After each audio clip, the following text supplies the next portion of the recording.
जय श्री कृष्णा सर। आप सभी का मेरे चैनल पर स्वागत है। आइए सुनते हैं वैशाख मास महात्म्य।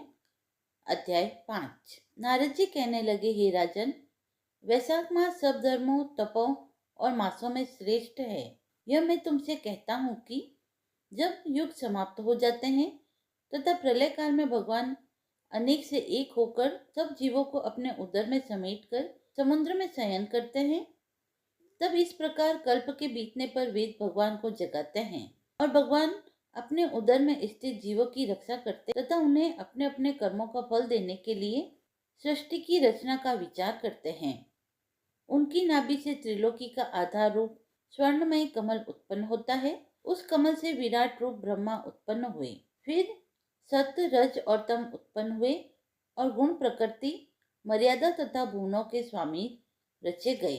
फिर वर्णाश्रम के विभाग पर धर्म कल्पना करते हुए वेद, मंत्र, स्मृति, पुराण और इतिहास रचकर इनके प्रवर्तक ऋषि उत्पन्न किए। अलग अलग वर्णों के धर्म निर्माण किए गए। प्रजा अपने धर्म में यथोचित लगी हुई है या नहीं, यह देखने के लिए साक्षात अंतर्यामी भगवान डर दिखाने और परीक्षा के निमित्त अवतार धारण कर स्वयं इस संसार में आए। वर्षा काल में कई कीचड़ में फंसकर यथोचित धर्म कार्य नहीं कर सकते। शीत में वाता आदि से दुखी होकर ठीक धर्म पर नहीं चल सकते। शरद ऋतु में ठंड के मारे प्रातःकाल नहीं उठते हैं, इससे बड़ा दुख होता है। इस कारण भगवान ने संपूर्ण पापों के निवारण के लिए बसंत ऋतु बनाई। यह ऋतु स्नान, दान, यज्ञ, क्रिया और सब भोगों के लिए अनुकूल है। मीन की संक्रांति में वर्णाश्रम वासियों के घरों में रहकर भगवान लोगों के कर्मों को देखते हैं, धर्म पर चलने वाले मनुष्य की मनोकामना पूरी करते हैं और अधर्म पर चलने वालों की आयु और धन क्षीण करते हैं। जो वैशाख मास में अच्छी तरह भगवान का पूजन करते हैं, अर्थात उन्हीं के रूप साधु महात्माओं की सेवा करते हैं, तथा जो अन्य महीनों में नहीं करते किंतु वैशाख मास में ही करते हैं, उनकी पूजा आदि देखकर भगवान उनको क्षमा कर देते हैं। भगवान भी पूजा से यह देखते हैं कि उनमें कितनी श्रद्धा है। भगवान इस मास में प्राणियों की परीक्षा करते हैं। कथा समाप्त हुई।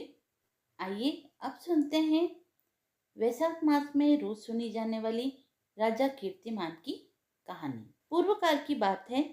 काशीपुरी में कीर्तिमान नाम से विख्यात एक चक्रवर्ती राजा हुए थे। वे इक्ष्वाकु वंश के भूषण तथा महाराज नृग के पुत्र थे। संसार में उनका बड़ा यश था।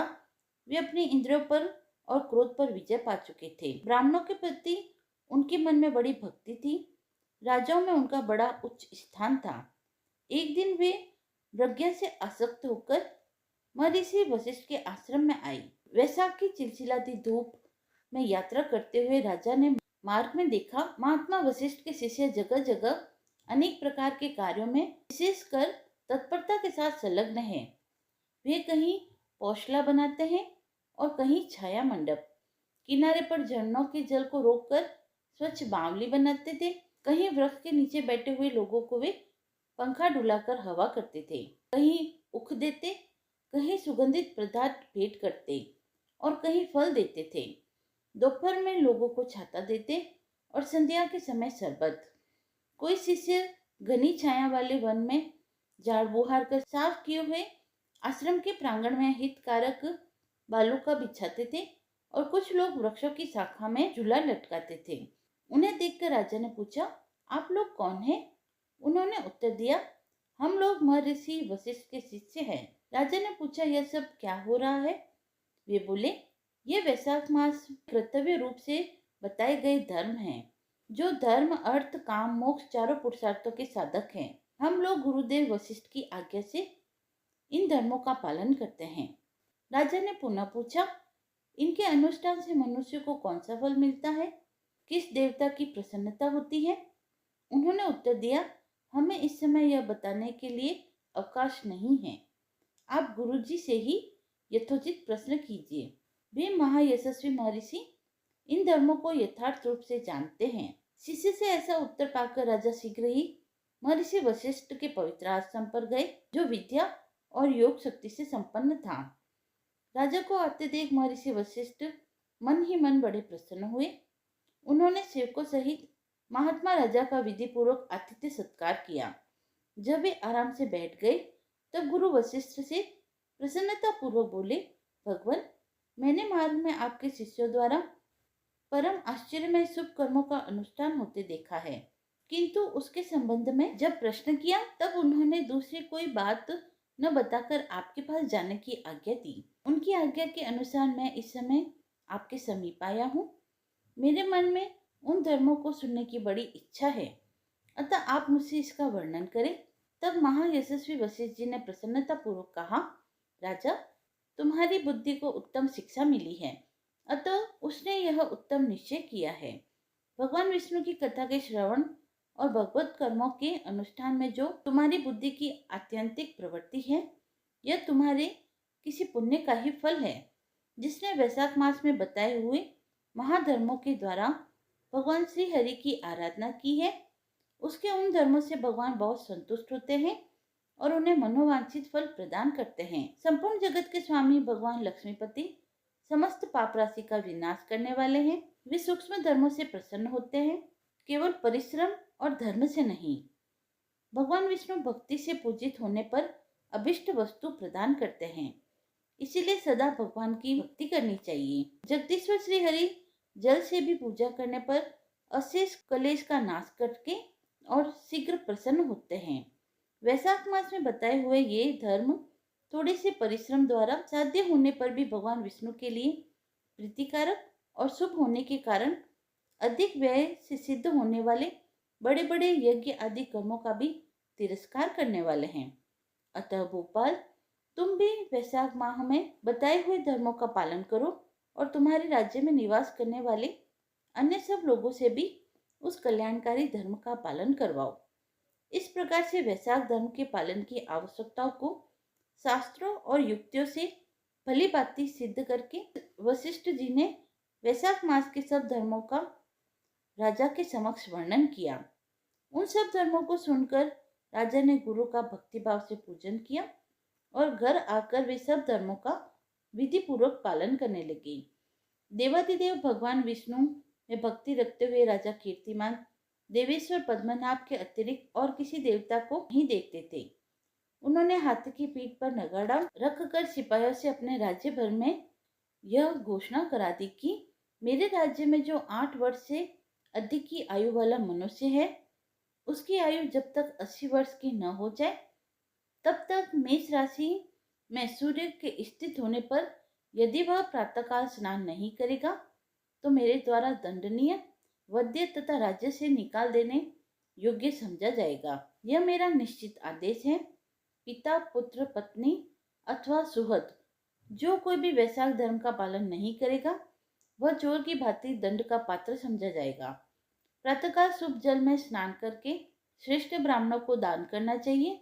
तुम सब लोग अपनी शक्ति के अनुसार कौशला और दान आदि धर्मों का आचरण करो। राजा कीर्तिमान ने प्रत्येक ग्राम में धर्म का उपदेश करने वाले एक एक ब्राह्मण को बसाया। 5-5 गांवों पर एक एक ऐसे अधिकारी की नियुक्ति की जो धर्म का त्याग करने वाले लोगों को दंड दे सके। उस अधिकारी की सेवा में 10-10 घुड़सवार रहते थे।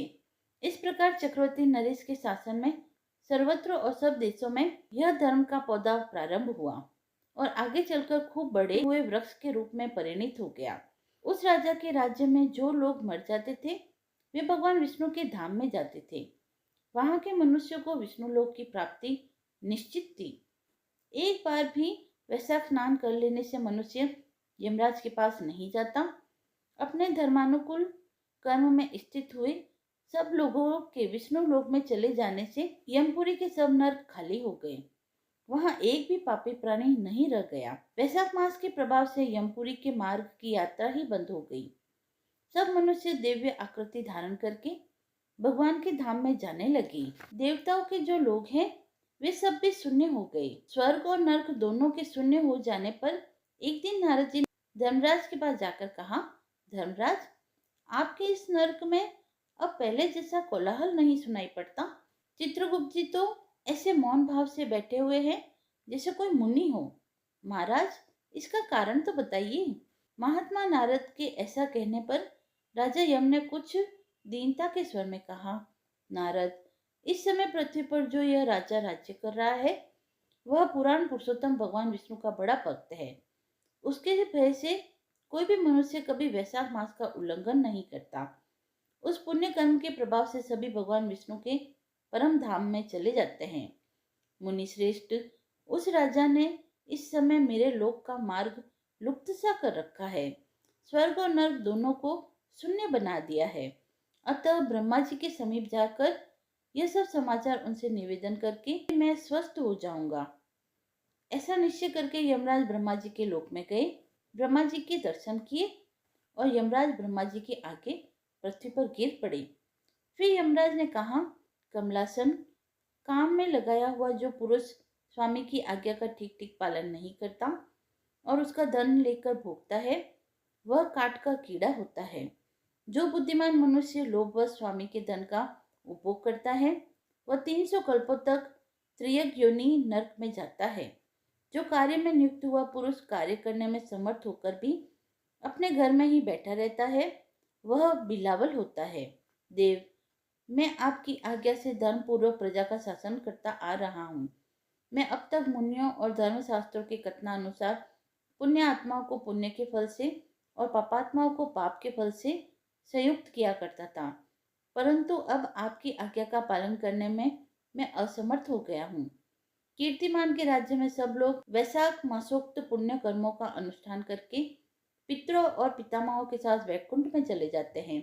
देव, बड़े बड़े यज्ञों द्वारा भी मनुष्य वैसी गति नहीं पाता है जैसी वैशाख मास में मिल रही है। संपूर्ण तीर्थों से, दान आदि से, तपस्याओं से, व्रतों से अथवा संपूर्ण धर्मों से युक्त मनुष्य भी उस गति को नहीं पाता जो वैशाख धर्म में तत्पर हुए मनुष्य को प्राप्त हो रही है। वैशाख में प्रातःकाल स्नान करके देव पूजन, मास महात्म्य की कथा का श्रवण तथा भगवान विष्णु को प्रिय लगने वाले तदनुकूल धर्मों का पालन करने वाला मनुष्य एकमात्र विष्णु लोक का ही स्वामी होता है। और जगतपति भगवान विष्णु के लोक की तो मेरी समझ में कोई सीमा ही नहीं है, क्योंकि सब और से कोटि कोटि प्राणियों का समुदाय वहां पहुंच रहा है तो भी वह भरता ही नहीं। इस संसार में पवित्र और अपवित्र सभी लोग राजा की आज्ञा से वैशाख मास के धर्म का पालन करके विष्णु लोक को जा रहे हैं। लोकनाथ, उसकी प्रेरणा से संस्कारहीन मनुष्य भी वैशाख स्नान मात्र से वैकुंठ धाम में चले जाते हैं। वह केवल भगवान विष्णु के चरणों की शरण लेने वाला है। जान पड़ता है वह समस्त संसार को विष्णु लोक में पहुंचा देगा। राजा कीर्तिमान की माता और उनकी पत्नी का पुण्य संसार में विख्यात है। उनकी माता एकमात्र वीर जननी है और वह राजा निश्चय ही संसार में बहुत बड़ा वीर है। जिस प्रकार कीर्तिमान मेरी लिपि को मिटाने में उद्यत हुआ है, ऐसा उद्योग पुराणों में और किसी का नहीं सुना गया है। भगवान विष्णु की भक्ति से तत्पर हुआ राजा कीर्तिमान के सिवा दूसरे ऐसे किसी को मैंने नहीं जाना जो डंका बजाकर घोषणा करते हुए लोगों को ऐसी प्रेरणा देता हो और मेरे लोक के मार्ग को विलुप्त करने की चेष्टा करता हो। ब्रह्मा जी बोले, यमराज, तुमने क्या आश्चर्य देखा है? क्यों तुम्हें इतना खेद हो रहा है? भगवान गोविंद को एक बार भी प्रणाम कर लिया जाए तो वह 100 अश्वमेध यज्ञों के समान फल देने वाला होता है। यज्ञ करने वाला तो पुनः इस संसार में जन्म लेता है, परंतु भगवान को किया हुआ प्रणाम पुनर्जन्म का हेतु नहीं बनता, मुक्ति की प्राप्ति करा देता है। जिसकी जीवा के अग्रभाग पर हरि के 2 अक्षर विराजमान हैं, उसको कुरुक्षेत्र तीर्थ के सेवन तथा सरस्वती नदी के जल में स्नान करने से क्या लेना है? जो मृत्यु काल में भगवान विष्णु का स्मरण करता है वह अभक्ष्य भक्षण आदि से प्राप्त हुई पाप राशि का परित्याग करके भगवान विष्णु का सायुज्य पा लेता है, क्योंकि भगवान विष्णु को अपना स्मरण बहुत प्रिय है।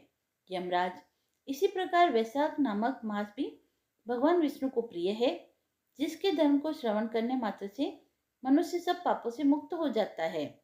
उसके अनुष्ठान में तत्पर रहने वाला मनुष्य यदि मुक्ति को प्राप्त हो तो उसके लिए क्या कहना। वैशाख मास में भगवान पुरुषोत्तम के नाम और यश का गान किया जाता है, जिससे भगवान बहुत प्रसन्न होते हैं। पुरुषोत्तम श्रीहरि संपूर्ण जगत के स्वामी और हमारे जनक है। यह राजा कीर्तिमान वैशाख मास में उन्हीं भगवान के प्रिय धर्म का अनुष्ठान करता है, जिससे प्रसन्नचित होकर भगवान विष्णु सदा उसकी सहायता में स्थित रहते हैं। भगवान वासुदेव के भक्तों का कभी अमंगल नहीं होता। उन्हें जन्म, मृत्यु, जरा और व्याधि का भय भी नहीं होता। कार्य में नियुक्त किया हुआ पुरुष यदि अपनी पूरी शक्ति लगाकर स्वामी के कार्य साधन की चेष्टा करता है तो उतने से ही वह कृतार्थ हो जाता है। यदि शक्ति के बाहर का कार्य उपस्थित हो जाए तो स्वामी को उसकी सूचना दे दे। उतना कर देने से वह उऋण हो जाता है और सुख का भागी होता है। यह कार्य तुम्हारे लिए असंभव है, अतः इसके विषय में तुम्हें शोक नहीं करना चाहिए। ब्रह्मा जी के ऐसा कहने पर यमराज ने दीनवाणी में कहा, तात, मैंने आपके चरणों की सेवा से सब कुछ पा लिया है। तब ब्रह्मा जी ने पुनः समझाते हुए कहा, धर्मराज, राजा कीर्तिमान विष्णु धर्म के पालन में तत्पर है। चलो हम लोग भगवान विष्णु के समीप चले और उन्हें सब बात बताकर पीछे उसके कथना अनुसार कार्य किया जाए। वे ही इस लोक के कर्ता, धर्म रक्षक और नियामक हैं। इस प्रकार यमराज को आश्वासन देकर ब्रह्मा जी उसके साथ क्षीर सागर के तट पर गए। वहां पर उन्होंने सच्चिदानंद गुणातीत परमेश्वर विष्णु का स्तवन किया। ब्रह्मा जी की स्तुति से संतुष्ट होकर भगवान विष्णु प्रकट हुए। यमराज व ब्रह्मा जी तुरंत ही उनके चरणों में नतमस्तक हो गए। तब भगवान विष्णु ने मेघ के समान गंभीर वाणी में उन दोनों से कहा, तुम लोग यहाँ क्यों आए हो? ब्रह्मा जी ने कहा, प्रभु, आपके श्रेष्ठ भक्त राजा कीर्तिमान के शासन काल में सब मनुष्य वैशाख धर्म के पालन में संलग्न हो आपके अविनाशी पद को प्राप्त हो रहे हैं। इससे यमपुरी सुनी हो गई है। उनके ऐसा कहने पर भगवान विष्णु हंसते हुए बोले, मैं लक्ष्मी को त्याग दूंगा। अपने प्राण, शरीर, श्रीवत्स, कौस्तुभमणि, वैजंतीमाला, श्वेतदीप, वैकुंठ धाम, क्षीर सागर, शेषनाग तथा गरुड़ जी को भी त्याग दूंगा, परंतु अपने भक्त का त्याग मैं नहीं करूंगा। उन्होंने मेरे लिए सब भोगों का त्याग करके अपना जीवन तक मुझे सौंप दिया है। जो मुझ में मन लगाकर मेरे स्वरूप हो गए हैं, उन महाभाग भक्तों को मैं कैसे त्याग सकता हूँ? राजा कीर्तिमान को इस पृथ्वी पर मैंने 10,000 वर्षों की आयु दी है। उसमें से 8,000 वर्ष तो बीत गए। शेष आयु और बीत जाने पर उसे मेरा सायुज्य प्राप्त होगा। उसके बाद पृथ्वी पर बैन नामक दुष्टात्मा राज्य होगा, जो संपूर्ण वेदोक्त महाधर्मों का लोप कर देगा। उस समय वैशाख मास के धर्म भी छिन्न भिन्न हो जाएंगे। बैन अपने ही पाप से भस्म हो जाएगा। तत्पश्चात मैं प्रतु होकर पुनः सब धर्मों का प्रचार करूंगा। उस समय लोगों में वैशाख मास के धर्म को भी प्रसिद्ध करूंगा। सहस्त्रों मनुष्यों में कोई एक ऐसा होता है जो मुझ में अपने मन प्राण अर्पित करके अपना सर्वस्व मुझे समर्पित कर दे और मेरा भक्त हो जाए। जो ऐसा होता है वही मेरे धर्म का प्रचार करता है। इस वैशाख मास में से भी मैं वैशाख धर्म में तत्पर रहने वाले महात्मा पुरुषों तथा राजा के द्वारा समय अनुसार तुम्हारे लिए भाग दिलवाऊंगा। लोक में जो कोई भी वैशाख मास का व्रत करेंगे वे तुम्हें भाग देने वाले होंगे। उनके वैशाख मास में बताए हुए महाधर्म के पालन में तुम कभी विघ्न मत उपस्थित करना। यमराज को इस प्रकार आश्वासन देकर भगवान विष्णु वहीं अंतर्ध्यान हो गए। ब्रह्मा जी भी अपने सेवकों के साथ सत्यलोक को चले गए। उसके बाद यमराज भी अपनी पुरी को पधारे। वैशाख मास की पूर्णिमा को पहले धर्मराज के उद्देश्य से जल से भरा हुआ घड़ा, दही व अन्न देना चाहिए। उसके बाद पितरों, गुरु और भगवान विष्णु के उद्देश्य से शीतल जल, दही, अन्न, पान व दक्षिणा के साथ कांसी के पात्र में रखकर ब्राह्मण को देना चाहिए। भगवान विष्णु की दिव्य प्रतिमा वैशाख मास के महात्म्य कथा सुनने वाले दीन ब्राह्मण को देनी चाहिए। उस धर्मवक्ता ब्राह्मण को अपने धन से ही पूजित करना चाहिए। राजा कीर्तिमान ने सब कुछ उसी प्रकार किया। उन्होंने पृथ्वी पर मनोवांछित भोग भोग कर शेष आयु पूर्ण होने के पश्चात पुत्र पौत्र आदि के साथ विष्णु धाम को प्रस्थान किया। कथा समाप्त हुई। यदि आपको यह पसंद आई हो तो आप मेरे चैनल को लाइक, शेयर एंड सब्सक्राइब करें। धन्यवाद।